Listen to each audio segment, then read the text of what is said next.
சமீபமா தமிழ்நாடு எதனால முன்னணி இருக்குன்னு பார்த்தவங்க, அந்த கல்வியை சீர்குலைக்க தேசிய கல்விக் கொள்கையை திணிச்சா இவங்க கீழே போயிடுவாங்கன்னு நினைச்சாங்க.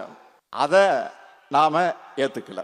ஒன்றிய அமைச்சர் தர்மேந்திர பிரதான் என்ன சொல்கிறார்?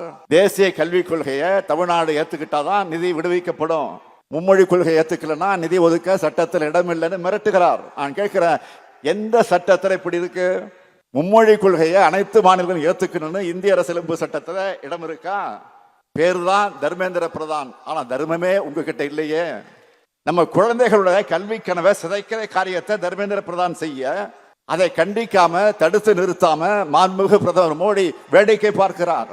இதுதான் பிரதமருக்கு அழகா? மாண்புமிகு பிரதமர் அவர்களே, இந்திய எங்க மேல திணிக்காதீங்க. எங்களுக்கு தாய்மொழியான தமிழும் உலகத்தோட தொடர்பு கொள்ள ஆங்கிலமும் போதும். தேவைப்பட்டா இந்தி என்ன கிரேக்கம் லத்தீன் மொழிகளை கூட கத்துக்க போறோம். எங்களை என்ன மிரட்டினாலும் உங்களால இந்தி மொழியை திணிக்க முடியாது. மிரட்டினா அஞ்சு நடுங்கி கூழக்கு மொழி போடுறதுக்கு அதிமுக நினைச்சீங்களா? இது திமுக. மிரட்டினா அடங்கி போறவங்க இல்ல, அடக்க நினைக்கிறவங்கள அடங்கி போக வைக்கிறவங்க நாங்க. தமிழ்நாட்டுக்காகவும் தமிழ் மொழிக்காகவும் எப்பேற்பட்ட அடக்குமுறையும் எதிர்க்கிற துணிச்சல் கொண்டவங்க நாங்க.